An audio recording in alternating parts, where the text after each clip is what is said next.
How y'all doing out there? Thank y'all for watching the G Rich Show. I'm your host, the one and only Granville Richards, and today I got one of my homies in the building, man. This dude doing this thing musically. He's a songwriter. He sing, he rap, he act, he do it all for real, for real. It's a breath of fresh air, man. He ain't on the beat talking about sliding on people and shit. Like when I listen to his music, man, it does something to the soul for real, cause he ain't on none of that negative. It's all positive music. He also has a goddamn single called Punch Drunk Love that's goddamn going stupid in the streets right now. He also has an album called First Ballad of Yoshi Bambi. We gonna talk about it all today, man. Y'all give it up for the one and only Bambizilla. Bambizilla. That's what or y'all can call him Bam, goddamn. Bro, yes, I appreciate you pulling man, up on thank me, you for having me, man. No bro. problem. That was a beautiful introduction. No too, man. problem, that means the bro. world, so Heck yeah, that. heck yeah, man. I appreciate you pulling up on me, man. Hey, of course. Hey, bro, I was listening to one of your songs. You a Libra, bro? No, I'm not.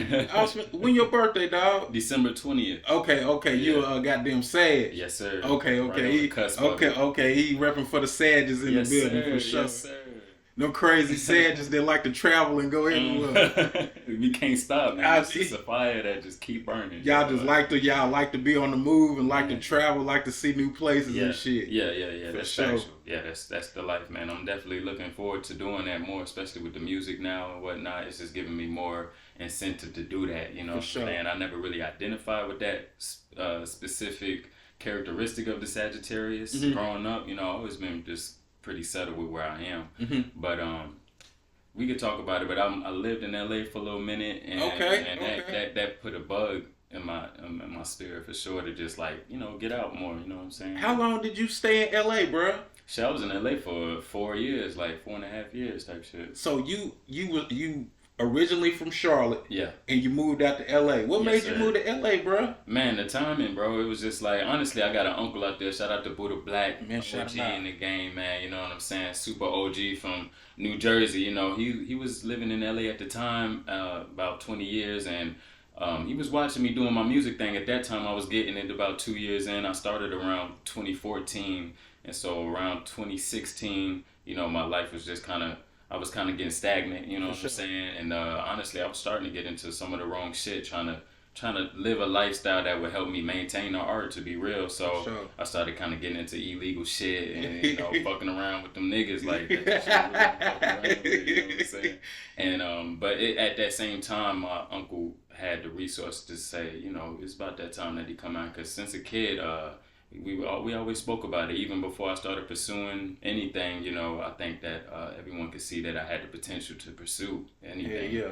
And so we always spoke about me going out to LA and just shooting my shot. I've always been into art, theater, film, and all that shit. So at that time he just had the resources, and I was like, fuck it, I ain't had nothing to lose. I was it was good. So timing. what's different between LA and North Carolina? Because my old lady, she from Cali, she from down South Central. So what's the difference between California and North Carolina? It's a huge difference. It's a big difference, man. Just you see what's going on with the climate of music right now and all that. That's a big indication on it, man. To me, what I've been thinking, man, lately, we witnessing a Wakanda moment from LA, you know what I'm saying? Man, you ain't lying, bro. They like the Wakanda of America, bro, you know what I'm saying? Like, they got their own languages, they all like tech savvy type niggas, like they created DIY, you know what I'm saying? Like, them niggas know how to just do it themselves, and the drive, the hustle is just next level, and I think it's like that in a lot of major cities, of course, and it's like that here too. But what I will say, of course, the region is huge. It's so many different demographics. Like you said, your lady was from South Central. Yeah. Yeah, man, you got South Central. Niggas don't know about Koreatown. Hollywood. You got different parts of Hollywood. You got, you know what I'm saying. So it's also just the terrain is huge. The cultures that are just intermingled. It's like here you could. I mean, it's definitely like segregated there. They literally got places called Koreatown and like, you know what I'm saying. But everyone lives there and shit. But it's just like you can just see how people have coexisted and how it's kind of organized in a way for everyone to coexist, bring what they bring to the table, and yeah, man, they got history too. You know what I'm saying? I wish the Carolinas would like get on some California, because one thing I had my boy Skinny J up here. One thing about California, like if one artist come up, he bring his homeboys, and then his homeboys bringing his homeboys, and it's just a whole big fucking movement. And not something a lot of people don't know. You can go platinum just selling in California. Yeah. It's a few places like that in the U.S., but yeah, California, they really known for it. You know, we witnessed it with Atlanta as well. You know what I'm saying? These are just black hubs, man. There's something about those places where the history outlasted the bullshit, and you know what I'm saying. The black identity is just powerful in these places. But you know, speaking of L.A., they got it, man. Like, you know, then you got the weather too. I think that just creates a different person too. You know what I'm saying? They don't deal with all the seasons, so they kind of got a go get it mentality, but they also know when to chill. They know how to just relax and enjoy life in a certain way. I feel like East Coasters have had a harder time doing, especially the more you go up north. You know, people are a little more known to have attitudes and be a little more. Yeah, because it's too goddamn cold, bro. It's so damn cold. That shit will fuck with your spirit. I'm telling you, you know, black people, we don't thrive in fucking cold weather. We tropical people, bro. Right. And in California, one thing I do love about California, you got the mountains, you got the beaches, you got the city. It's like you got everything all in one spot, man, and it's all like, it's not far away. Like you can go to the beach, boom, just then you can be in the city, then you can be in the mountains. That was tripping me out, being out there, being in the city and seeing mountains was just like always mind-boggling to me. Like, I'm standing in between buildings, but like it's a few kilometers away. It's big ass mountains and shit. It's like, yo, like this is just not the type of shit that you see every day. You know what I'm saying? That shit made me want. And somebody told me that weed out there is. Yeah, it's like that. Once again, shout out my Uncle Buddha Black, because that's one of them niggas that would smoke you out, you know what I'm saying? Look, he so smoked we did you a lot out. of that. Oh, man. Had you in that goddamn sleep in the motherfucker. Man, I was never really hip to the backwood world until I went out there and smoked. That's his main thing. Backwoods and leaves, you know what I'm saying? So, of course, them being from up top and shit, I think that they just respect the leaf rolling for sure and whatnot. But, man, that's great memories right there, bro. I'll never forget just having to adjust to having that harsh ass, you know what I'm saying? But he's a real OG. I had to sit and really like pick his brain, man. I could say like those some of the longest conversations I've ever had with a man, period. Like, and I was like, shout out man. Shout out Buddha Black, man. Keep doing your thing. He out there in Texas now, you know what I'm saying? He getting into his podcast game as well. So, okay, hell yeah. I'm gonna have to goddamn holler at you for real. What part of Texas he in? I believe he's in Dallas. Hey, I was this close to moving to fucking Dallas. For real? I swear to God. It's like that out there too, man. You can't sleep on Dallas, just like, or Texas in general, just like you were saying that how you could go platinum in LA or Cali, you could go platinum in Texas too. And nobody else even. It's so fucking big, man. Texas and California, those are huge states. Yeah, man. Now, shoot, we didn't start talking before I could even ask you the goddamn my first question I was supposed to. The first question I always ask is tell the people what city you from, what side of town you from, and what high school you graduated from. Man, I'm from Charlotte, North Carolina, my dog. I was born in New Jersey, you know what I'm saying? But I've been down here since young jit, so I gotta claim CLT. Yeah, we claiming you, bro. You know what I'm saying? Mainly on the north or the west side is where I spent most of my life, and I graduated from West Mecklenburg. Okay, man. Shout out 2013. Shout out West Meck. Yes, sir. Man, full of talented motherfuckers, man. Me and my boy, we still kick it to this day, and we keep track of everybody that's out there doing their thing. So yes, shout out to the alumni of West Meck 2013. Like, it's an amazing cast of people, man. Like, when everything aligns for the world to see, it's gonna be a crazy story. So you say West Meck had hella talent, and oh man, what? What year did you graduate, bro? 2013. Oh, 2013. So you say that whole 2013 class just had talent on top of talent on top of talent. Oh man, and the 2012 and 11 as well. Like them some crazy like that those 3 years right there is just we changed the game with West Meck's like trajectory at that moment, like, because it was like real rough. We witnessed it going through them phases of like a little bit of gang violence. I remember the fucking the Xan epidemic pretty much smacking down, fucking the kids up. You know what I'm saying? So like we lost a lot of motherfuckers. You know what I'm saying? Damn. So that school will really it'll make something real out of you. I started off at North Meck, which is crazy because I could track all the way back to middle school. I was going to Piedmont, which was an open school, but I was in the IB program, so I slid to North Meck for a semester, and school ain't my thing in general, so I got out the program and ended up going to West Meck second semester of my freshman year, if I'm not mistaken. And went from there and just like just created that West Side love. It was real out there. So how was you in school? Was you the class clown? Was you the quiet guy? Was you the motherfucker starting shit? Were you fighting? Who were you in high school, bro? I was a little mix of the class clown, the quiet kid. You know, like I just kind of like entertain myself, and a lot of times my entertainment for me is entertaining others. You know what I'm saying? I got a song right now that's coming out soon called I Smile, because I kind of want to go into depth on like what people would call a people pleaser. You know what I'm saying? Okay. Just paint the perspective of that person.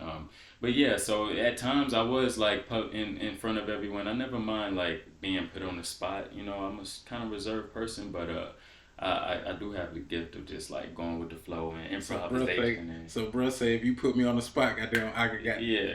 My improv has always been like that. So I didn't do too many like talent shows or nothing, man. Like I was just kind of in the cut, but I think as we got closer to graduating, people started learning more about my skills. For sure. Like just the natural talent, and then I started meeting people who was also aspiring, like trying to figure out, because at that time it wasn't as easy to just find a studio here, bro. You ain't lying. Charlotte just now starting to really get it together, bro. Yeah. You know, we kind of like, I always say we like 3-4 years behind everybody else, bro. Yeah, I was just 3-4 years behind everybody. The other day, this is the Rumpelstiltskin stage. You know what I'm saying? You ain't lying, bro. So, I've been here all my life. You hit the nail on the head with that shit. Yeah. So we be behind, bro. But you know, we get a lot of people from other cities and states that bring what's happening down here too. You know what I'm saying?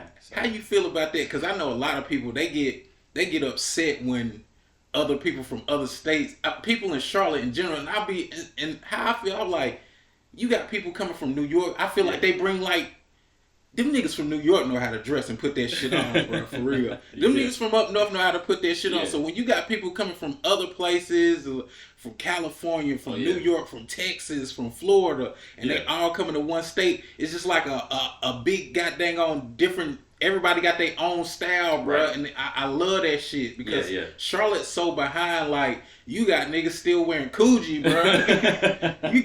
you got niggas still wearing Coogee tall tees and Bo Jacksons and shit. What the fuck is going on? Yeah, I just feel like it's a way to go about repping and having an identity, man. Like when you come from a certain city that do like create a certain person out of you, like, you know, each city you could pretty much say he that type of nigga, but it's because of the way the city will fucking like mold you, you know what I'm saying? So for you to carry that on you and be in a new land, a new terrain, I can see how you would want to express that just to fucking put your guard up, you know what I'm saying? So I think it's a way to go about it. I do see New Yorkers or up northerners in general get attacked because they like to flaunt that shit. Like, man, oh my God, bro.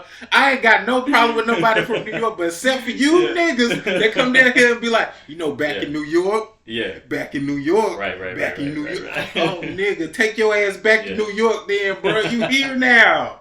You here, bro. Yeah. I feel like, it's a way to just stall and kind of just flex in the moment instead of just like getting to where it's already escalating to get into. You just kind of want to intimidate somebody and like, it's kind of played out for sure. But they don't be knowing these niggas from the South will fight. You know, like these niggas from North Carolina will fucking for fight. Sure. A nigga gonna have to do what he got to do at the end of the day from any goddamn where. You know what I'm saying? So you know you could do all the talking you want about where you from and like let me know about your background and shit so I can know what the fuck I'm about to get into. For real. Okay, cool, talk your shit. You know what I'm saying? Because I'm gonna talk mine. Talk mine. Or you know most of the time the nigga that's gonna win is not really saying much. Like at the end of the day he kind of just like word. Them the niggas that quiet nigga. You be talking shit to him and he ain't saying that. You like, you know what? I'm just gonna goddamn leave you the fuck alone because I don't even know how you got to. Your ass might be goddamn in the lunch line somewhere. He hit you with a damn tray or something. Right. Them quiet niggas will do it to you for real. That always has helped me, man. I never,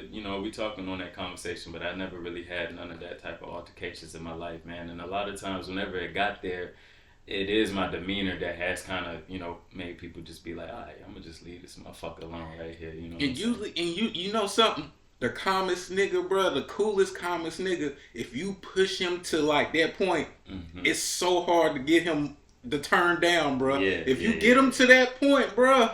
Cause it's not easy to have that demeanor, yo. We all go through bullshit. We get disrespected on a daily. Some of us are trigger happy, and we gonna let you know off rip, like nigga, you disrespected me. But others, we gonna take that shit to the chin, and it's piling up. So we all got a breaking point too, So you might be that one motherfucker that just pushed me to that level, And now I'm unleashing years of trauma on your ass.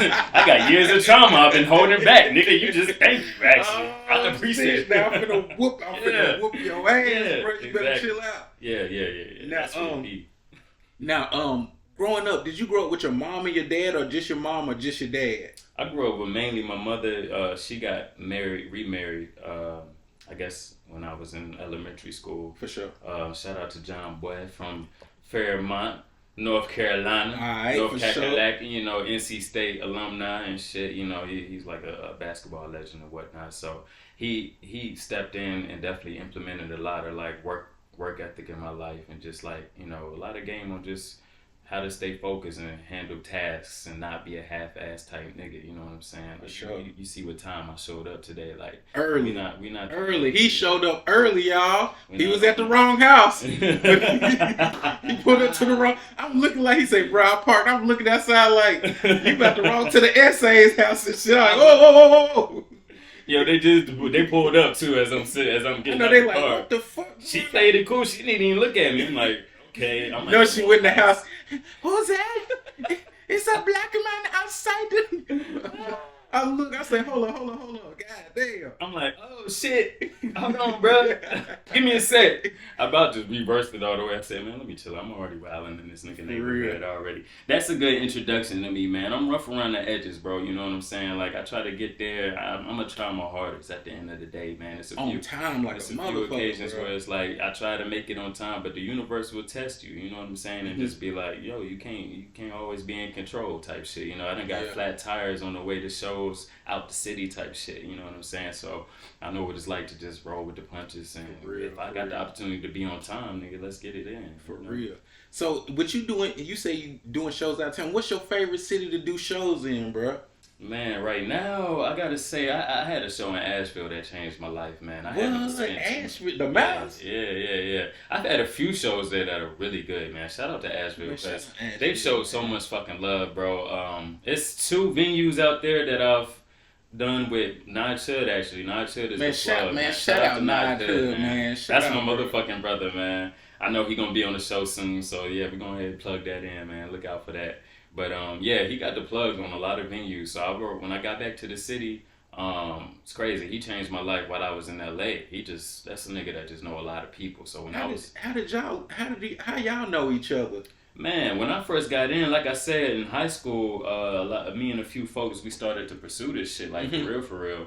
And it seemed like a lot of shit just started bubbling, like 2014, like all of a sudden we were getting the access to these showcases, and we were meeting the people who had studios and were actually on a journey and shit. And so Nigel was one of the first artists that, shout out to my boy Tyrus. Tyrus is a photographer. At the time, he was mainly a photographer. Now he's a producer and shit. But he was one of the motherfuckers that I met randomly in like Central Ave, Plaza Millwood area, and he just started taking me around to where I needed to be. He's from Durham, so his perspective on coming here, which is crazy. Like I seen it in LA too. Like the out of towners, we chasing something different than the people that's from here. You know? Right. So when I was in LA around niggas that had never been to Hollywood, you know what I'm saying, that lived in South Central, rappers too, and like motherfuckers that just, they didn't really see the need to though. Like if you could get a buzz in South Central, then you're not really you got it going. Yeah. You got it going. So, but anyway, when I was out there, Nigel plugged me in with some people that really got me rolling. So we kept in contact for those years, four or so years. And when I touched down about 2 years ago, he was out here just doing his numbers and was just like, shit, nigga, roll with me. I had the free time. And so I was kind of doing hype man shit for him in the city. And then he started taking me to places in Asheville. So one place is called Kava. Shout out to Kava in Asheville. You know what I'm saying? And then the other place is called Pell Street L. Damn, I can't remember it at the moment, man. It's right by Appalachia State, though. We were there like at the top of the year, if I'm not mistaken, and that's where I seen how powerful one of my songs, "Let It Go," was. Like I performed a song called "Let It Go" in there, and I never seen that type of reception to one of my tracks. It's a little more turned up, you know what I'm saying, compared to most of my other tracks. It's melodic, and it was just these young ladies in there that was just like, yo, run that shit back. Fuck that. You know, when the ladies say run that shit back, it's a rap. I'll run that shit back as many times as you fucking want exactly. Thank you. That's next level. Like, come on, we in North Carolina. Like, it's others. Like, when we perform here, people can be real reserved, laid back, and just like, you know, kind of like they fuck with your shit. But it's one of them places where a nigga is not gonna jump out his shoes and show some love. You know what I'm saying? Like, it's getting there though. I'm loving the spirit now. But to see that was just like, wow, this is crazy. So I'm encoring that shit. I performed that shit about 3 times. You know what I'm saying? So that changed the trajectory of my whole year, because I'm like, okay, Let It Go been out since 2021, really. So I'm like, I need to just start doing content for that and pushing that shit more. You know what I'm saying? And that really kind of has upped my little internet presence a lot. Just pushing that track. You know? A lot of people like they. See, in Charlotte, people have older songs, but they've only played them in Charlotte, so they just know the reception they'll get from people in Charlotte. But if you go to another state and play, or another city and play your shit, and people rocking that older song that you made in 2019, 2018 might be the shit to them. So you like, hold up. Yeah. And you know what it is for artists, because it happens to me too. We get bored with pushing the same shit. I ain't gonna lie. You know what I'm saying?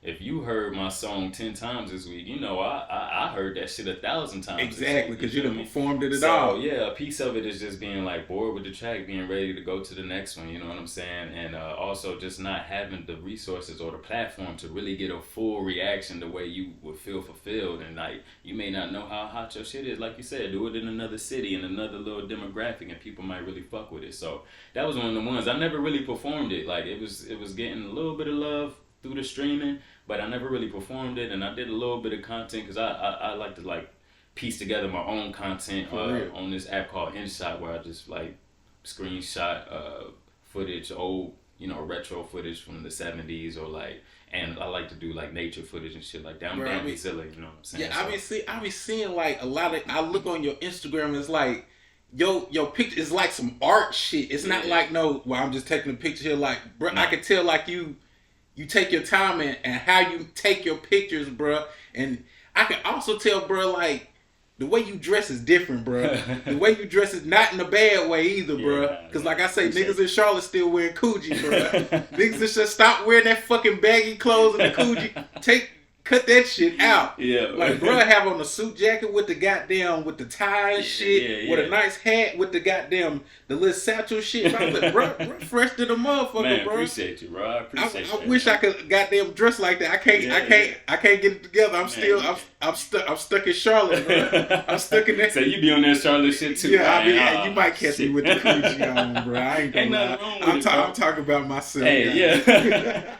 Bro, in today's time, a lot of that shit is cool right now, though. You know what I'm saying? It's all about how you wear it, and honestly, like, a lot of that shit, you do got to kind of get it tailored, because at the time, supersize was the style. Yeah. But fuck with me, man. I'll style you out, man. We can do some shit. I hooked Nigel up with a little bit of style points and shit, so that's another avenue I've been thinking about getting into, like, just style. You should, bro. Like you got the swag for it, bro. You definitely should, bro. I appreciate it. You definitely should. Now, I want to get back, tell us about your mom Dukes, bro. What's Mom Dukes' name? Crystal. Shout out to Crystal. Shout out Miss Crystal, man. Yeah, I love that we're talking about. Shout out Miss Crystal. That's my hero right there. Like, tell me some things about your moms, bro, and growing up, and because everybody, I seen you. I think you on Mother's Day, y'all was out there playing dominoes or something like that. So tell us about Mom Dukes, bro. Man, so my mom we come from a long lineage of strong black women. You know what I'm saying? So my mother is from East Orange, New Jersey. She comes from a pretty rough demographic, man, rough area in general, but she grew up in a time period where, you know, hip-hop was just emerging, and it was kind of creating a safer space for her childhood, if I'm not mistaken, because the story she tells me, I mean, for one, she grew up with a lot of legends, like, and not only is my uncle a legend, but in Jersey at that time, they were having a boom themselves, you know, so she grew Naughty by Nature. Thank you, yeah, so they grew up with Naughty by Nature, Lauryn Hill, Queen Latifah, what's my man name? I forgot Queen Latifah was from New Jersey, bro. Yeah, hell yeah, yo. So the Bricks is like where they come from, and I grew up always hearing about it, and I got a lot of they culture embedded in me. you know, because my mom migrated down here around 98, I gotta say. So she spent a lot of her time up north. You know, I was born in Plainfield myself. Okay. But yeah, when she got out here, she just got with the hustling and bustling. She one of the ones that's just gonna hustle her ass off. And when we started to have, you know, when my little sister was born, I think she really just turned her swag up. And I got an older brother, a little sister, so she started just getting it together, man. We moved a couple times around Charlotte. We started off in the Park Apartments on the east side. Okay. You know I know rough, about the rough. for real. You know what I'm saying? At that time period too. So we was way out east, and then we migrated more. I think Briar Creek is still east way. So on the east side a little bit, we went from Briar Creek over here to the north of the west, which is cool with it and whatnot. So just seeing that hustle, man, coming from nothing is glorious. And I'm talking about houses, you know what I'm saying? So like, you know, that's always been inspiring. And she's also like just a stylish fly motherfucker, man. Like even to this day, if I'm at the crib, like, you know, I not only get myself dressed in the mirror, I'll go to her and just stand in her presence and just see how she takes. Like, son, you're looking good, son. Yeah. It's either, a lot of times it's hard to please her too, so I like that. Like, I need somebody to kind of combat with me because I'm real comfortable with it. Like, I just throw shit on sometimes.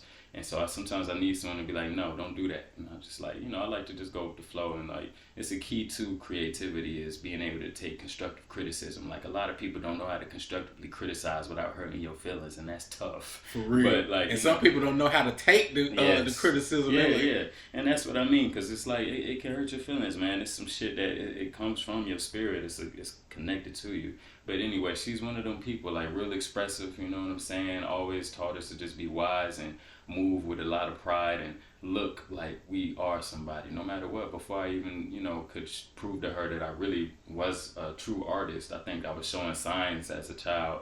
And then, like, I literally got, I had to get reevaluated. Like, my mental state at a certain point was causing concern for her, you know what I'm saying? So she's one of the moms that was early on with the mental health and just being real informative on how to take care of myself in that space. So I saw a psychiatrist at a real young age, man, just to get reevaluated and checked out. Dope, you know man. what I'm saying? That's dope. I think what it is for black kids, you know, for one, there's a whole system on mental health with young black men going on in the school system that's always been, you know, it's not coincidental that we're in the bad classes and shit, you know. It's not, you know, special ed and shit that was created, you know. I think they call it like the school to prison pipeline or some shit like that, bro. That shit existed, and I was in and out that motherfucker, okay? Because I was one of them kids, like, I just wasn't built for the school system. So my mom was one of the ones that early on taught me, like, yo, the system ain't always right, you know. You one of them motherfuckers that's just gonna change the algorithm, you know what I'm saying? She was concerned for, you know, how intelligent I really was, and the truth be told was that my IQ was just really high. It was just off the spectrum type shit. So they didn't have the proper way to. You probably was like, man, this shit too easy. I'm not really interested in this shit. Yeah, but what it is for me, man, because I'm still this way to this day. It's like certain shit I'm just not connected to, and I'm not gonna give my all. And if I don't understand it, and it's not given a purpose, I really will just tap out. Like, honest to God, like I'm not a numbers person. You know what I'm saying? And being so inclined in art is one of the things the psychiatrist said was the specific part of my brain is really overly active, you know what I'm saying? And it's going to just allow me to be in this creative space at all times. Like, that's just where I'm going to flourish. Sure. And a lot of times that's the opposite side of the mathematics spectrum. It's very rare that you know, got both levels of intelligence, and you're like a business savvy nigga that can also be a great artist at the same time, know how to dress and know how to talk to people and be like, so we're not all complete in that way. And so I was struggling in that space because they kind of put you in those boxes growing up, you know, in the school system. I hate that. Yeah, science, and you know, so I flourished in places like literature and history and art and whatnot. And so my mom just encouraged me to really, you know, if I was gonna be about it, she was one of the ones like, you're never gonna, you know, get discovered just sitting in the house. Like, after a while, I started to be like really obsessive with just brainstorming, and she would catch me in the room just freestyling, singing or whatever. And you know, I might have sounded like shit, but I think what she was seeing was like, you know, you got to get outside. You know what I'm saying? He got something. To get outside. Yeah, so she one of the first ones to just kick me off the porch and just be like, get out here. You know, now she be trying to reel me in. Shout out Miss Crystal. Yes, ma'am. Now, you said you got an older brother and a younger sister, so Yes, that make sir. you the Malcolm in the middle. Yeah, That make that's you that middle child. the Yeah, that's middle. that middle You know, child the middle lifestyle. child is always the different one. Now, Yeah. the oldest one, he want to be bossy. He might be bad as hell, do a whole bunch Yeah, of oh shit yeah, that you yeah, just yeah. witnessed him do some shit. So you Man. like, man, I'm not finna do the fuck he just did. You sound like you grew up with me. Look, I just seen Mama get on his ass for Yeah. that. I Oh, don't yeah. think I'm gonna Oh, yeah. goddamn Oh, do yeah. that one. Yeah. Then you got the baby that's of course gonna be babied and spoiled. Yes. So explain to the world like how it is being a middle child, because you the That's second right person. there, yeah. You the second person that came in back to back. That's the Yeah. middle kid, bro. Yeah. That's it right there. What it is, it gives you a lot of perspective, man. Like you learn how to just deal with the bullshit. Like it's a whole kind of pattern to how people raise kids. You know what I'm saying? Like the first child is the one that they usually get a different experience than For the sure. second and the third. You know. So that's something that's always been common. I've always been the one that just like learned how to take the little last bit. You know what I'm saying? Like fuck it, I'll make it work with what I got. You For know, sure. and For that sure. created someone who I'm a great companion. You know what I'm saying? I don't know if me being a middle child has created that or if I was just built for that, but that's something my mom has always reminded me, and we always had that kind of connection. Like she want to get up and go take a random trip. I'm the one that's Let's with go. her, you know what I'm saying? with Let's it. go. Yeah. She want to experiment and cook some weird shit for the night. I'm eating it. You know, I'm not the one bitching. I'm not eating that shit. Yeah, I'm not the one. You know what I'm saying? Unless she just kept cooking it over and over. Like, all right, get over now. But yeah, I was always this. Just I'm gonna look on the positive side of things, and like you said, your big brother, he want to be the boss, and so my brother wasn't really bossy though. What it was that he is like a stern, straightforward motherfucker, and like he was the one that's like a lot of more attitude, way more attitude. We kind of opposite in a way, and we did kind of know him as a grumpy person for a long time. He has his moments where he could come out and really be a stand up type motherfucker, but he's also reserved. And my sister, she's an artist as well. Shout out to Ocean. Little Ocean out this motherfucker. You know For sure. Shout out baby sis, for real. Yeah. So she's also a creative artist. So me, her, and my brother have different fathers.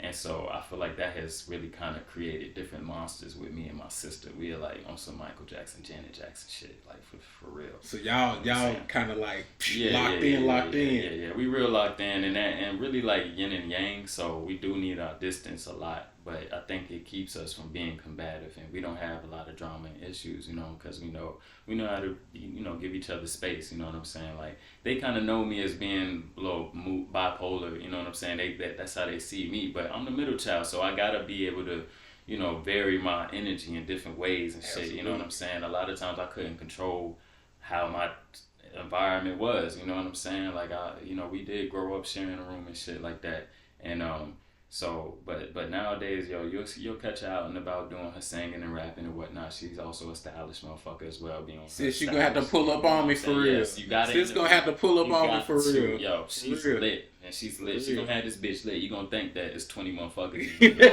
She like that, bro. She's like that. Bro. God damn. She's like that. Now, with your mom being from New Jersey and growing up around Naughty by Nature and Queen Latifah, when was the first time you heard hip hop and you fell in love with music? What was do you remember the first thing you heard, bro? Because it sounded like Miles was listening to some good shit for real. Hell yeah. Man, my earliest memories of music is that Lauryn Hill album. Everybody know, classic to this day. Yeah, I was thinking of that the other day of just like hearing. I think it's the intro to the album where she's kind of what song is it? It's every ghetto, every city. Shit is hard, and she just kind of paints the story or the environment of New Jersey, and I can just remember my mom just being so turned up and be like almost going down memory lane, like yes, I feel it. That's my city. You know what I'm saying? She can feel it. Yeah. So that's my earliest memory of hip hop and recognizing a strong emotional. Like I love to see people happy, especially people I love. I love to see people having that joy, and I think that art is one of the only things that can do that for you. But I think my personal connection to it was through film. Honestly, like my whole thing with music is all really visual. Like the sound don't come from anywhere without the visuals, and I think I do experience what they call synesthesia or whatever it is, where I do see sound in a way. I think if you hear music and you see visuals, that's a That's a version. movie. Yeah, That's a movie. but it's a version of synesthesia. Like, if I'm saying the word right, it basically means you see sound, right? Mm-hmm. So, but when I tell people, or when you conversate about it, most people just think, oh, so you see colors when you hear a kick drum. And it is that sometimes, but for me, it's like the fact that I could hear a song and immediately think of the video or the visuals. You know what I'm saying? I could think of a concept and all that. That's a talent that I was born with for sure. And so from the moment I was a baby, like, just watching movies always impacted me on another level. So I actually was a late speaker. You know what I'm saying? Okay. Very. That mean they say the late speakers. That mean you got a lot of shit to say. Yeah. That mean he got a lot of shit to say for real. These are the early signs of like my intelligence level. But I didn't speak until this movie that came out in '98, Men in Black, dropped. Right. Bro, that's a classic. Fucking Will classic, Smith man. and Tommy Lee. Man. Was it Tommy Lee? Tommy Lee Jones. Yes, oh man, I didn't watch that movie on. This back when we had tapes, bro. I didn't watch that movie. You ran it back. Yeah. No, I was running a sequel back. I had the sequel on tapes. Number 2. Yeah, the second one. That shit. I watched number 2, but number 1 was my Nah. shit, You don't get another number for one, real, bro. And so that honestly is lines from that movie that brought words out of me. Like, everyone can recall my first words because I chose them from this movie that just came out.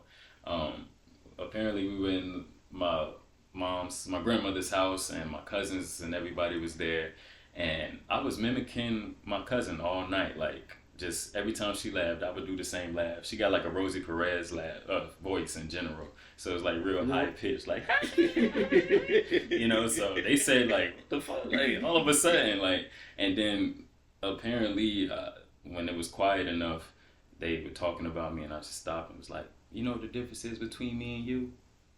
I make this look good. Oh shit, I know. The whole room is like,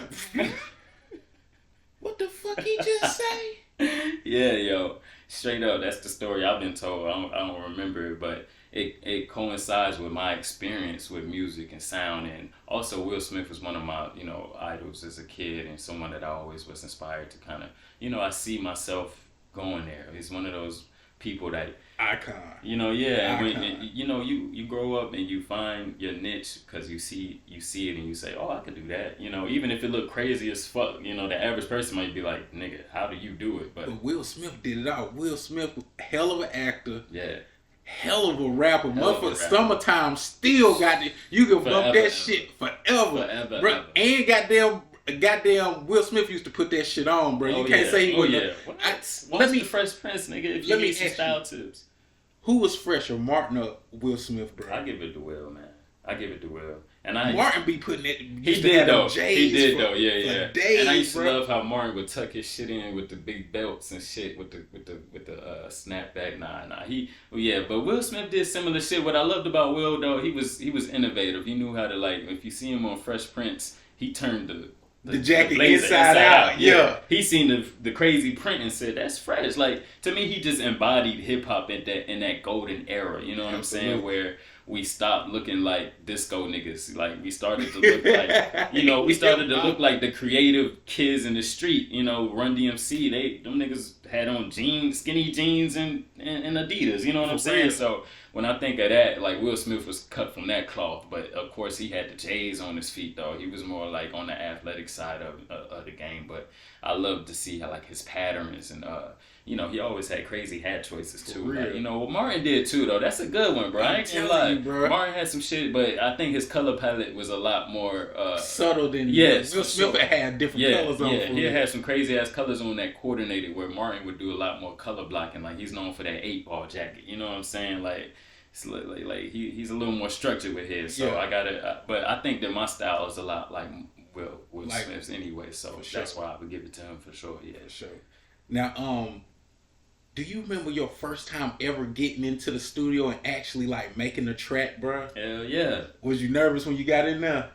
Definitely. I was a little just more anxious because I think that the time was just coming, and we were anticipating the moment, and especially being someone who's known as a rapper before you get in the booth and, like, everyone's seeing that you got it, so. But when I first started getting in, I was more of a supporting act. It's kind of like what I'm doing with acting now. It's like I'm just kind of sliding in and, supporting the main star. And so I'm not from Charlotte, bro. I didn't have nobody to just be my big cousin cosign or my uncle to plug me in. Like, so one of the a couple of the homies, shout out to Smink, man. I know you in that pen, boy. You be out that bitch soon, man. I'm gonna be in contact with you, boy. I know you locked it. But and my boy Kale Hunter in this bitch, man. Shout out my nigga Kale Hunter. And it's a few other artists I could shout out, but these are the two niggas that once we came together, we had the chemistry that the universe agreed, like, it's time. You know what I'm saying? And all I could do, even though everyone knew I was like on the multi-talented side, I was just playing more of the back behind the scenes. Because, they also had shit like my boy Smink, he was known as a poet. We went to West Smink together, so we had a math class together, I believe, and an English class or a writing class. I'm not sure. We had multiple classes together, but he was one of the motherfuckers that was doing poems at the pep rallies and shit. Like, this nigga was always known as just, on another level than me. I was kind of behind the scenes, like rapping for niggas on the track and like on the bus, but he was in with the teachers. I think the teachers were really trying to guide him in the right way and keep him out of the bullshit that the West Side would get you in. And so he was learning how to express himself through the words, man. And so he was somebody that once we kind of got together, he really inspired me to just sit down and write, because he was a poet, so he had the discipline to like give me the pointers to just sit down and express myself. So if I'm not mistaken, we did a song called This Is Crazy, yo. This is like 10-year-old story. The song is called Land of the Lost, right? Oh shit, okay. You might be able to find it on SoundCloud or something, Land of the Lost. I'm only on the hook. I think I got a verse too, yeah. I'm on the hook in the verse, and he had the beat, and we were doing YouTube beats and everything at this time, bro. So he pulled the YouTube beat out. He had me on the second verse and the hook, and it took me a minute to sit down and write it, but I could recall just sitting in his bedroom at his mom's crib on the west side, not far from Coolwood and shit like that. And I just wrote it out, man. And so I remember sitting in that booth and just hearing myself on the mic and people tripping out because I was doing certain ad-libs that was real, just showed my comfortability. Like, for me to be in there for the first time, I was just doing like weird, quirky shit. And there was another track, it was a few songs that I would just slide in and just have an appearance, basically. But yeah, I believe the track is called Land of the Lost. It was crazy. Like, we was already on our content shit, man. Like, we went met up at night and had one of the homies come with a camera and take pictures of us on the fucking baseball field. Y'all was before y'all time, man. Because people weren't doing this shit niggas in 2010. Bro, and we was teasing niggas, like, posting the pictures on the gram. Niggas like, the fuck going on, because we was just doing weird creative shit. Then boom, Land of the Lost out. Y'all go check us out, man. SoundCloud 2014 type shit. And so that's where the buzz really started off, you know what I'm saying? And then I probably recorded another track at the same time. Kel Hunter slid me this track where he was fucking with it for a minute, and he said he just wasn't vibing with it, but he had a hook for me. So I came in there. The track is called Infinity. I came in there, bitch, and just blazed it out real quick. Nothing too crazy I didn't think about, but man, I think it really cemented my whole trajectory. Like, everybody was just like, okay, we know what we fucking with now. It was a lot more upbeat. Land of the Lost is like, more reserved and on some just like, cerebral type shit. But sure. Infinity was just jiggy. I was like on some lyrical shit, man. I wish I could remember it off top. Like, it was goofy, but people was just fucking with it because it was getting into the lyrical spirit, and it was just a lot of high energy on it. Even though it was jiggy. It wasn't too crazy, but it wasn't trapped out or nothing. But and that's something else about your music, bro, that I like, bro. Like, when I did your introduction, I'm a little bit older, bro, so I don't want to hear slide all the time. I feel like, cause music is like, that shit get into your spirit, bro. Yeah. And if you listen to slide all the time, bro, you gonna want to fucking slide, bro. When I listen to your shit, I want to get fresh and goddamn talk to some girls or something, or goddamn be at the club, or you know what I'm saying, take me a little drink and goddamn just chill, goddamn get some pictures took up me or some shit. Yeah, like, I get the good vibes from your music, bro. And your song was Punch Drunk Love. Yes, sir. And then you also got a song with Najee. Najee? Yeah. Yeah, that shit go. Thank you, man. I definitely want y'all to do like a mixtape. Oh yeah. That shit would be stupid as hell. We spoke about it, and we got other tracks in the cut too. That's in the works and whatnot. And like I said, we did drop the movie like a couple weeks ago. You know, it's not out publicly for everyone to stream, but we premiered it publicly. So I want to clarify that because a lot of people been asking like, how can we stream it? Because you know they used to us premiering, you know, fucking YouTube videos and music videos and shit, but it's not out just yet. You know, the producers, directors and shit, they sending it off to the film festivals. They want to get it like officially, you know, premiered. You know what I'm saying? So I'm saying that to say it's a short film, but it's based around his song. So we speaking on doing more visuals like that, where dope, you know bro. where we continue the storyline from this one, but you know on the next one we both get songs. You know, so now it's becoming more of a musical type shit. Like That's you know dope as hell, yeah. bro. That's dope. So yeah, You got your hands in plenty bags, bro. Yeah. So it's no way you can, if you acting, you got them, you dressing and putting that shit on, and you got them, Come on. and you doing your music shit for real. Yeah, and I'm producing too, man. Niggas ain't fucking with me for production either, bro. Like let's just talk about it for real. I mean, a lot of people ain't heard too much of it yet, but if you check out one of my tracks that's streaming now called Recess, I produced. That's one of my first beats, man. But I laced it up, man. Check it out when you get the chance, yo. For sure. Y'all go stream that. Now, how do you do your beat selection? Because one of the things I feel like what's wrong with the Charlotte music scene is I can listen to some music and be like, oh, that shit from Charlotte. But when I listen to your shit, I can't tell where you from, bro. I like to hear music if you from Charlotte and I don't know that you from Charlotte. You see what I'm saying? Yeah. Like, I feel you on that, man. For me, it's like what I was telling you about just the visuals, man. Like I just gotta be able to visualize some fly shit, man. You know. And one thing about Charlotte, like it's like you know we don't got a specific distinct sound just you ain't yet. lying. But what you can hear is the amateur kind of technology or.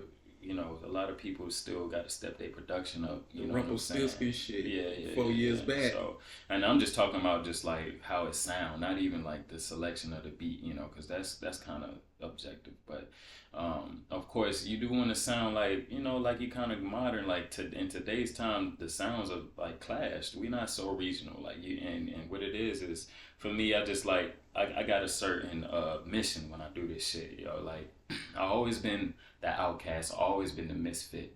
You know what I'm saying? I got a song called Relax Bro. I say, a nigga should probably have plaques as Andre these stacks, cause I'd have been such an outcast, bro. Because I just grew up as always on the outside, and it's just, it's kind of been like what I spoke about, like not having a rah-rah demeanor and not being like a know-it-all, but actually being smart, and that'll kind of create a world where, people don't really understand you too much. Sure. And, I get compliments on my style now. I love it because, it took me a while to find that. Like I had to experiment for a minute and really step out the box and just try shit. And it, I kind of caught up with the times and just got onto certain trends when I could. But that's my whole thing, bro. I just feel like I've seen the perspective of the person that gets bullied, you know what I'm saying? I've been cool with the bullies, and so I just feel like as a black man, we got a duty to represent ourselves in the most truest form, Be yourself. Yeah, be yourself, man. One of the reasons I love music and art in general is the truth. You get the truth through it. You don't feel a connection unless it's the truth. You're not gonna laugh, or you're not gonna be impressed, or you're not gonna cry unless it's just some real, true, impactful shit. So my thing is, I've lived such a alternative type of perspective and experience that it's kind of to my advantage now that I can kind of paint like a minimal kind of laid back life, because it's not as saturated in that world. There's a few artists that do it very well, and I look at them and I can see which way I can go with the whole minimal.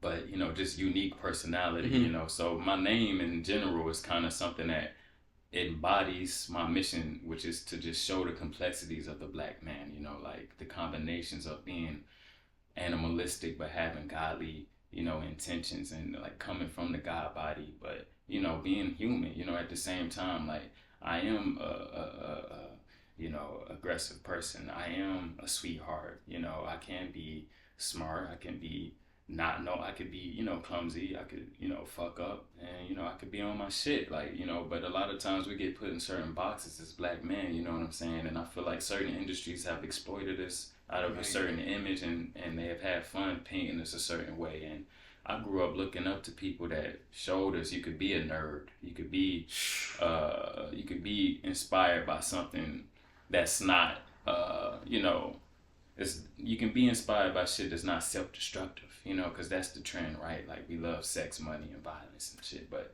we all know that the story always ends with the same way. You know what I'm time, saying? Every bro. time, like every classic gangster movie, the anticipation is he gonna get out? Is he gonna survive it? Is his homie gonna kill him, or is the cops gonna catch him? It's one of them two. Either you gonna be in a So, box or you gonna be yeah. locked up in a box. You feel what I'm saying? And that's a real story. Like, let's not get it twisted. Like, it's everywhere. But I'm gonna take the opportunity to tell the Black Ferris Bueller story. You know what I'm saying? We on some black Back to the Future type shit. Like, For real, we going for out real. of space with it, man. Like, niggas ain't gotta be stuck in that box no more, bro. Like, so I always been like the nerd that was cool with the hood niggas, bro. Yeah. And I was like, I'll be around them. They'll be like, bro, you know why one of my homies was like, you know why I fuck with you, bro? I was like, why? He was like, cause you just the same all the time, bro. Yeah. He said, we're around all these niggas we in school. Niggas got guns, selling drugs. What school you graduated from, bro? Philip O'Berry. Oh, no way. Yeah. Okay. So we was the first. I graduated 05. We was the first class, bro. Damn. Yeah, I'm old. Oh, yeah, that's right, because that's a newer school. Heck yeah. Damn. Like, shoot, bro. I'm old as hell. Hell yeah, bro. But I would be in the goddamn shit like Pogs and Pokemon and Funko Pops and shit like that. I'm not even playing a fucking game and shit. Right. Like Mario Kart. That shit didn't rub off on you, man. That's a free spirit for you, bro. And at the end of the day, man, can't nobody like turn down a real motherfucker, man. It's like I said, it's the truth. Like, real recognize real, you know. See, and we need to change the definition of being a real motherfucker. A real motherfucker ain't somebody that's just an asshole or doing the wrong shit. Right. A real motherfucker is somebody that's just being real with itself and real with others, bro. Yeah. Own your shit and you know, shit. We as humans, we kind of got the responsibility to be on the righteous path, bro. We got, like, you don't want to go out sad. Like, you want to grow up, mature, and find your way to being the ultimate great being. Like, being great takes time, you know, and as black people, like, we kind of get exploited out of really enjoying our full lives, you know what I'm saying? We die young, like, we burn out quick, sadly, bro. So that's what it's about, man. Just showing people perspective and just being, like, inspiring more life, you know what I'm saying? Like, we really are trying to come out the times of self-destruction. Like, there was a big record in the 90s, I believe, the early 90s. Self-destruction. You headed for self-destruction, like they was telling us, bro. And, you know, 20 years later, you got songs on the radio about promethazine and drugs that is fucking the community up, and we driving around listening to it like it's cool, but at the same time, my nigga brother just OD'd on that type shit. Like, so we in this fucked up world, bro. So it's up to people like me, a lot of artists. We gotta add the balance to this shit, man. Absolutely. You know what I'm saying? Because they gonna saturate it and make sure that we stay stagnant. But we're God's children, bro. Like, when we all come together, this shit is a wrap, bro. Like, we gonna turn this shit back to good. It's about good at the end of the day, too. I always wonder, like, and why they always like to push the negative music, but when somebody's speaking that positive shit, bro, like, they don't want to push that shit at all, bro. You'll have a rapper that's you know, I know why. I know why. Yeah, man. Yeah, it's crazy, but it really shows people how powerful music is and art in general. They'll push the shit out of Sexy Red, but Rhapsody got a new album out that's fucking fire. Why you not? Yeah, Thank God damn. Just to show that you care about us. Yeah. Push them both the same way. Because goddamn, on the for the white people, you got your music that's crazy as hell, but you also got your Taylor Swift. Yeah. They know how to balance that. I mean, see, you're right, bro. Like, and if you look at that demographic also too, you can see how the system hasn't affected them as much. Like, we were snatched away from music programs and art programs and shit in our communities, bro. Like, you don't see too many of us playing instruments and shit. Bro, you about to hit the Tyreek Nasheed in this one. You about to, cause he get on that shit hard. He was like, that's how hip hop started. Yeah. Because they wouldn't let us do tap dancing or let us do art classes. No. So if you won't let us do art, okay, I'm gonna take this spray paint and I'm gonna make my own art. Right here on the side of your fucking building. Right. That's how that shit started. Y'all gonna take my canvas away? Yeah, fuck that. You gonna take my instruments away? Y'all gonna take our leaders away? Okay, We're You know gonna what I'm take saying? these old records my mama got. We're gonna Yeah. put them on this shit. We're Yeah. gonna scratch them up. Right. Somebody gonna get on the beat and we gonna rap Come to on, that bro. shit. Exactly. That's why I love hip hop. It's one of the first art forms that the free black man created and actually got his way up out the game. You know what I'm saying? Like they may not let us all through at once, but it's a few motherfuckers that showed you it's possible. You could end up on the highest peak of this shit, and Absolutely. you know if you're responsible with your power, you can be successful with it. But yeah, bro, I love that story because we were in a dark time period, and we did straight up just find a way to entertain ourselves, and we created this fucking like fungi in the city like that just grew in the darkness. You know what I'm saying? And it happens in poverty and like areas that's stricken by poverty. Mm-hmm. Like we as people, like that's what we do.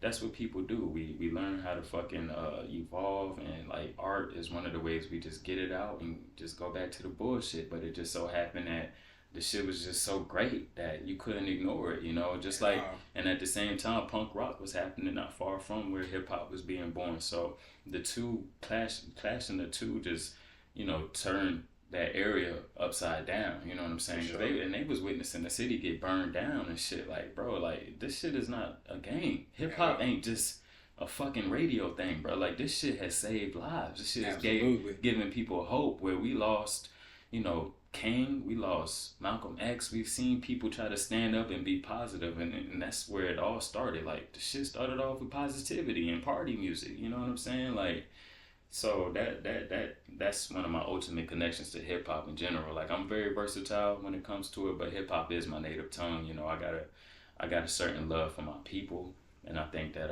it just comes out through the language of hip hop because of who I am and what I love. I wouldn't even say I can't even really call you a rapper, bro. You're an artist because Thank you. You rap and you sing and you do so much more. Like somebody that's a rapper just rap.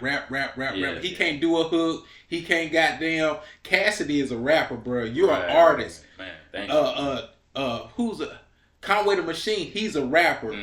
Kanye West is an artist, right, bro. Right. I see what you're saying. Yeah. So with me saying that, bro, can you give me your Mount? I want to know what your Mount Rushmore is. I know it's gonna be different. I want to know who's your top 4, bro. Sheesh, my Mount Rushmore, man.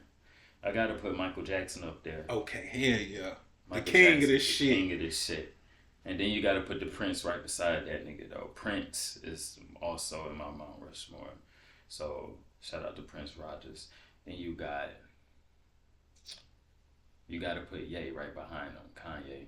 You know what I'm saying? That's my number 3. That's my number 1. For real. I swear to God, I feel like it's so. It would be no Wiz Khalifa. It would be no Kid Cudi. It wouldn't be no. It's a whole. It wouldn't be no Drake. Why his shit, you know, really affected people though. For real. You're right. Here, I'm one of them. No niggas. Lupe. No, none of that without goddamn Kanye, bro. Yeah. He was the Malcolm X of that. You know, Pharrell was doing it.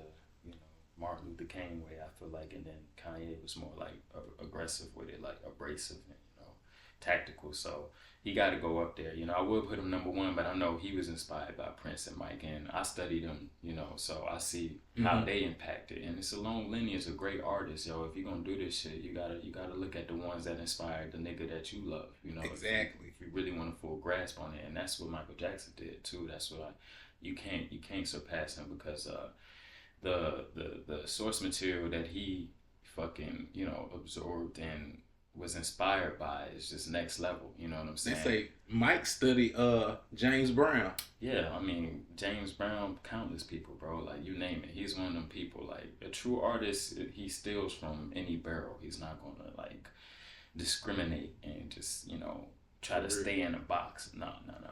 But so Mount Rushmore, that's 4. That's 4 There's people. 3. Kanye, Prince, and Mike. And my number 4. I'm gonna go a little current. Damn. Jay-Z. Yeah, bro. You gotta put Hove up there. You know what I'm saying? Definitely a storyteller. That 444 album still gets plenty of play. Now I'm gonna revisit that. Now I've been hearing a lot of people like talk about the maturity on that and shit. And I need to revisit it for sure. I'm telling you, bro. I judge an album on if I got to skip or not. That's an album where you can just play straight through. Yeah, straight through. But I'm a Kendrick head, bro. So me too. any Kendrick album, I'm rocking out to that shit. Ooh, you got the one. Yes, niggas are sleeping on it, but bro, this is the one though. When I heard it, I said that's a Grammy. You can hear the Grammy, yeah. Bro, I could tell it. When I heard the Killer Mike album, I was telling everybody, I was like, bro, he gonna win a Grammy for that. They was like, no, he not. I said, watch. He will win a Grammy for that album. Sure as a gun made out of iron. Goddamn Grammy. I can tell. Because you called that one. Bro, because I've seen it, because they be overlooking good music like that so much, bro, man. A Grammy album is an album that don't have a whole bunch of club shit on it. Yeah, for sure. It's very rare that you're gonna win. Like, only person could do some shit like that is a Beyonce or a Drake, maybe. You know what I'm saying? I think Beyonce, Drake, and Cardi B won a Grammy off of her shit with their club, and they have big club records. Yeah, but like that Nipsey Hussle album, I was like, he's gonna get nominated. His last album, Marathon, I was like, he's gonna get nominated for a Grammy for that. I can hear it, bro. Yeah, you can, because it's a formula to it, and you can hear, like, that's why Ye is great. It's a great person to study. There's the albums back in the day, they all had the Grammy formula, but as we grew up and music changed and shit got more digital, I think a lot of live instrumentation was taken out. You know what I'm saying? A lot of the elements that really create dynamics and structure to an album were taken out. And so a lot of hip hop artists reintroduced that shit. If you listen to a graduation, or not even, college dropout, if you listen to it, it's structured with the strings, the skits. It's a full experience. So yeah, that's the shit that's gonna win. It's tough trying to build an album with an experience around the club scene. You know what I'm saying? But we've seen it happen though, because even K-Dot with the Good Kid, Mad City, he got some shit on there that you would hear in the club for sure. God damn it, he should have won a Grammy for that and got beat by fucking Macklemore. Oh man, man, that was crazy. Yeah, that was wild. Super snub. And them niggas ain't know how to handle that. Even he didn't know. Exactly. Was he like, blew it. He just publicly, like, he didn't. But he didn't know no better, man. He didn't know no better. But that was crazy. I think that was a big turning point, man, for real. Like, after that, I think that's when they started, where they got, like, the Grammy Academy or whatever. I think that's when they started integrating more of us and just younger people into their shit. They got to. And that's how you can get a Killer Mike winning an album today, because they had to reorganize that shit to catch up with the times. Like, because y'all losing ratings. We're not watching this shit if you're not putting certain people up there that's representing the culture. Like, so... Yeah, that was a pivotal moment, man. For sure. Now, we starting to get close to the end, bro. This is a hell of an interview. Like, usually I go down a list of questions, bro. I ain't even really had to do that. This shit free flowing than a motherfucker, bro. I appreciate you goddamn coming through here for real. Anytime. Let me. I'm gonna ask you this question for the ladies, bro. This question for the ladies. Is because they be hitting my inbox like, Granville, who is that? Is Bam single, bro? Bambizilla is single. Shit! Hey, y'all, jump in this inbox. Goddamn, all the sexy reds, all the red. I like sexy red. Fuck that. I fucks with sexy red, boy. Yeah, I got a thing for ratchet women, man. I gotta say, I don't know what it is about them, but a rough ratchet. She can get it, bro. She can get it, man. I ain't gonna lie. You can have a goddamn star on your eye. Bro say he like that shit. Yeah. So with me. What's the picture perfect woman for you, bro? I kind of struggle with that, man. I don't know. Like, I don't believe in perfect, to be real, but you kind of imagine like a Rihanna type chick, though. You know what I'm saying? Like, you don't know the bad girl, that dirty wine. You don't know how she really is, but what I like about her is her confidence, her versatility. She's creative. I love a creative woman, an open-minded woman, and a strong, firm woman that know what she want and can just, like, roll with the punches with you. Like, you fucking with a king, a black king, like, we gonna go to war like a few times, and I've been seeing like that shit could really push a relationship just getting older, growing up. I'm only 29 with it, so I've been experiencing. She jumping in, man. For real, bro? You plugged in like bro, that, bro? They finna be jumping. Bro, I had one of my homeboys come on here. I had somebody I was interviewing. She was like, "Is he single?" What? I done had motherfuckers hit my inbox talking about, do he got a girlfriend? Bro, they finna be jumping in your motherfucking inbox. That's cool, I'm going to post this clip. I'm going to post this clip. Hey, I'm cool with that, my nigga. You cool. You a cool motherfucker, man. Yes, sir. They finna be in the inbox. You go, hey, I'm telling you, them little artsy chicks that like art and shit. Yeah, I like art too. Okay, fuck with a museum, a fucking live show, some shit like that. Look, hey, I'm telling you what I know, bro. Hey, they finna be up in there for real. Let me find out. This is the plug, nigga. I'll be up here every week freestyling, nigga. Bringing special guests and shit. Bro, doing spoken word and all that shit. Have a guitarist in this moment. What you Man, please. Now, we getting down to the end of the interview, bro. Yes, this sir. shit is so free flowing, bro. Yeah. I could have took this and did that right there. I didn't even need that shit. That's what we do, man. Bro, if you had any words of advice or keys to success for anybody that's trying to get into music, art, acting, anything, bro, what would Bam tell them, bro? Study, man. You got to do your studying. To me, I feel like that's what's helped me the most. Even though I got a lot of natural born talent, I think, well, a part of being one talent that slept on is being inquisitive. For sure. And I've always been super inquisitive and had the ability to just absorb random information, you know what I'm saying? But I've always had an interest in the entertainment industry, to be real. So my earliest memories of studying shit was never intentional. Like, I used to watch the behind the scenes to movies, like, just for the fun of it. Yeah, you like, one of them. Yeah, like if the DVD came with 2 discs, I'm watching that second disc. Like, I just want to. It's something about studio lights and seeing all the commotion behind the scenes has always been something I've been gravitated to, bro. And so, which is crazy to think about because I spend a lot of my time behind the scenes now. And so I think I really did like visually manifest a certain life that, you know, might have been, you know, written in stone for me, but I think studying is a number one, and just being able to be like water, man. Like Bruce Lee said, yo, because you got to roll with the punches. You got to know when to pivot. You can't be stuck on a vision, you know what I'm saying? And it's tough because art comes from the spirits. Like you said, it's a very spiritual experience, all forms of art, man. So you can get glued to your craft and your product. And I've seen people go mad. I've seen people get stagnant. It happens to all of us, but I know that can hold people back, but you can't hold too tight, man. You gotta be like water, yo. Just flow with it, let the shit go. If they love it, let them have it. You know what I'm saying? You know, at the end of the day, if you're in that position, because we all don't create to share. You know, that's another part of being fluid. It's just being like, hey, I'm in this space. Like, don't take on the pressure of being public if that's not what you built for it right now in this season. Like, work on your craft. Every moment you spend behind the scenes, you getting better. You know what I'm saying? So I would say that would be my 3 things, man. Study, be fluid, and just work on the craft. Like, for me, like, I think those are my 3 strong suits. Like, I rehearse religiously. Like, even I don't think of it as rehearsal, but now that I've been learning, I'm like, damn, I rehearse a lot, because I'm always like I don't write a lot, so I never just like write and put the song to the side. I'm literally like freestyling this shit every day, and like, perfecting, like ironing it out. Like, I'm okay, now I can go here with it, you know, and giving myself time to think of the concept, to really materialize it and create something. Like, that's how my songs can kind of be more of an experience where, you know, it sounds a lot more thought out and strategic, for sure, because I mean, that's the art that I love. But, you know, if you just rehearse with it daily, you know, take time to study and just absorb and just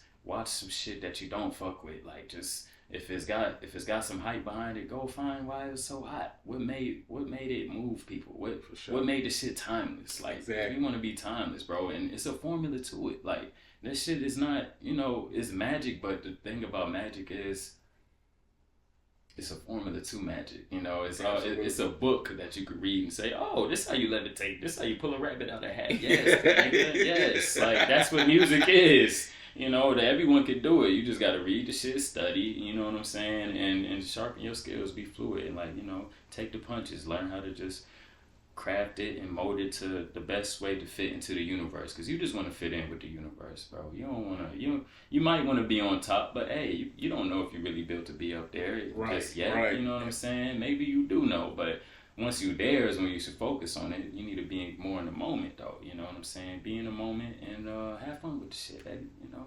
Well, y'all heard it here first, bro. Y'all, yes, wise words from a wise man, for real, for real. Now, if people wanted to follow you, bro, give us your Instagram, your Facebook, your MySpace, your TikTok, all this. Why everybody laugh when I say MySpace? Like it's niggas a throwback, man. Like, they need to bring that shit back. They do, bro. though. They do. I be missing that MySpace life, bro, with the customizing the page. For real, I used the to music. customize the page. Yeah. What it is, because niggas had flashbacks. When you said that, I just started having flashbacks. Like, damn. First thing I think about MySpace is goddamn Soldier Boy. Bro, I was just with the shorty the other day. We was just talking about the whole crank that phase, like the whole crank that era was. Crank that Batman. Oh my cranking God. that Yankee. Spider-Man. It was crank, bro. Ever you were cranking. Niggas was cranky. The year of the crank. Bro, you had crunk. Then you had the crank that. Crank, yeah. Then you had the hyphy. You had like a hyphy era where remember, DJ Mustard came in there. You remember who was them boys? The you Travis Porter era. That was the Snap that. I think they called it the Snap. Yeah, the Snap era. Yeah, Atlanta, but that's before Crank That. And all like, I don't know if you're trying to go chronologically, but those different eras that we've seen within the last decade and some change. Yes, like we'll be able to look back and organize it better, like how we are now. Exactly. You know what I'm saying? But you can find me all over the place. My real name is Jared Pill, man. Like this is just the surface level of this shit, man. I'm related to the great, powerful Jordan Peele. So you can find me on Facebook, Jared Pill. My Instagram is Jared Pill, but the username is _Bambizilla. My Twitter, I haven't been on as much lately. I've been more focused on, TikTok, which is _Bambizilla94. But yeah, if you just look up Jared Pill, man, you should be able to access my story and all my resources. We in the building, like, Jared Pill is gonna be the new Donald Glover. You feel me? Man, hey, tell them, bro. Tell them, bro. Tell them, bro. Yeah, it's happening like that. So just check me out. Be on the lookout, man. Motherfuckers like this right here is playing a pivotal role in the scene, man. I want to thank you so much. Appreciate you, bro. Bro. Appreciate you, bro. For real, that's a big compliment. I thank you, bro. Yeah, we need more of this. Like when you asked me about the difference between LA and North Carolina or just Cali in general, it's just like because of the history and the structure of the industry having an impact on the people, it's more platforms like this. It's more people being like management, A&Rs, and interns, assistants, engineers. Like here, we kind of like more surface level compared to them. So it's a lot more people trying to be in the forefront, trying to be under the spotlight. Absolutely. And that's okay. Like in today's time, we can all have the spotlight. Even behind the scenes, you can have a spotlight. You know what I'm saying? So I feel like that's what it is. That's bridging a big gap between us and other major cities is people stepping up, using their sources like you, man. Like, and especially, in our city, bro. Like, if you could lead me to any other platforms like this, man, I would love to tap into because I'm trying to get my story out there, man. Whatever you got to do, man, it's that time. So, yeah, man, y'all fuck with the boy, man. This nigga right here, he got the shit, man. He high tech with it, you know what I'm saying? He wasn't far from the crib, so yeah, just let me know, man. We can do this whenever. Okay, appreciate it, man. Yeah. Hey, y'all know what it is. Thank y'all for watching the G Rich Show. I'm your host, Granville Richards, and we got the one and only Bambizilla in this motherfucker. That's what they call me. Bam! Y'all know what? Hey, ladies, hit that inbox. Hit that motherfucking inbox right goddamn now. He said he like to goddamn do art shit. He like to hit the inbox. Hit the inbox.